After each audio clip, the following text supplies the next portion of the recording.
Hi everybody. Oh, Wisp come to say hey too. Say hey, Wisp. Oh, hi Coop. Hello guys. And even the cat has arrived as well. Right, let's see if I can do this without being like pushed over and things, because you're fidgeting. Okay, so recently, today, yesterday, the day before, some big changes have happened. So I had a bit of an anxiety attack on Tuesday.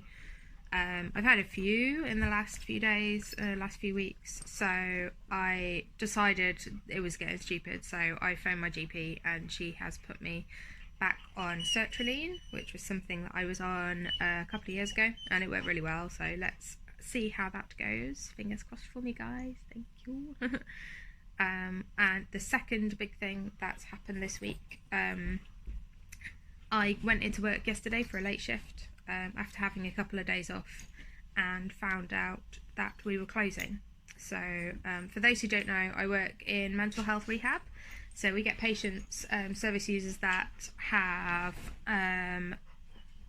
things they need to learn, so cooking, cleaning, taking their meds, managing their symptoms, so anxiety, psychotic symptoms, that kind of thing, getting out into the community, so maybe they've got some social anxiety, so we do some exposure work with them, we take them to the shops, we get them to pay for their own food and make their own food and things like that. So that's what we do, and it's a really good service.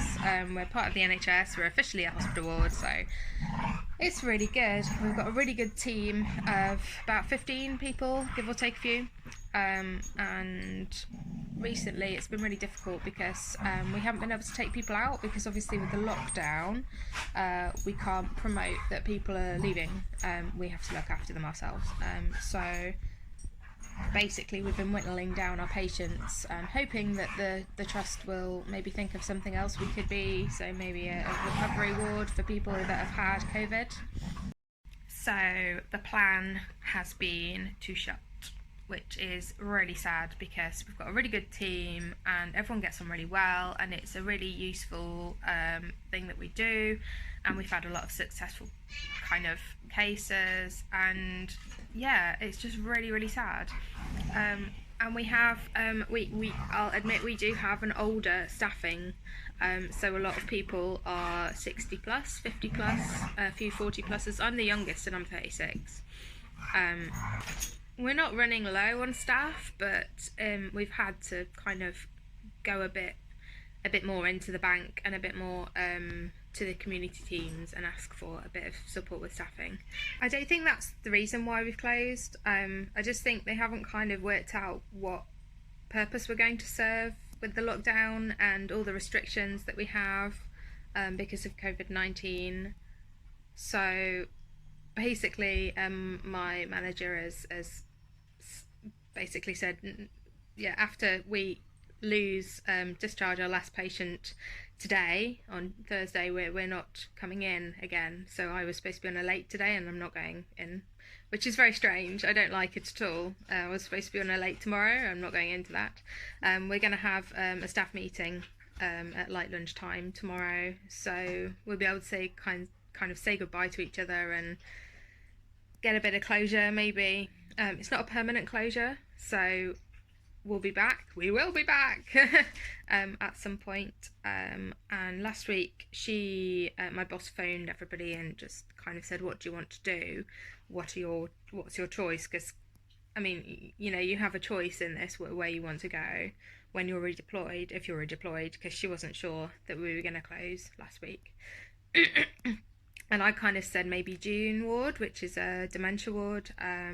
So yeah, I'm waiting for a call from their manager to kind of say, this is what we want you to do, or to negotiate what they want me to do.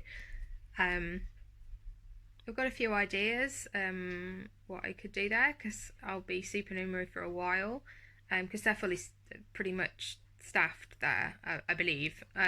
So you know, I'm going to need to get to know the ward because I won't know anything.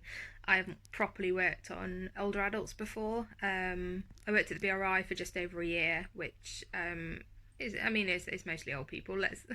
Old people get ill, that's the thing, and you get a lot of people with dementia, especially on a respiratory ward, which is where I worked. So I've got a bit of knowledge, a bit of experience. But yeah, it's like the end of an era. There's so much on that ward that I've been part of. I've been there 8 years, and I actually got a notification on Facebook today that says, like, 8 years ago, you were waiting for your official start date and stuff for Ellen Way. So yeah, it's very strange. It's strange, isn't it? Mummy feels strange. Do you feel strange? You always feel strange. Yeah, she always feels strange. So, I mean, I'll keep you updated. And yeah, I'm going to try and think positively about it because that's the only way you can do it, really. I think, is to feel positive and hopeful and make sure that I'm looking after myself, which I will be doing. If I can't kind of handle it, then I won't be. I'll be taking time out. But otherwise, watch this space. I also have to show you this outfit. It is so cool. I love J. Browns and I love eBay.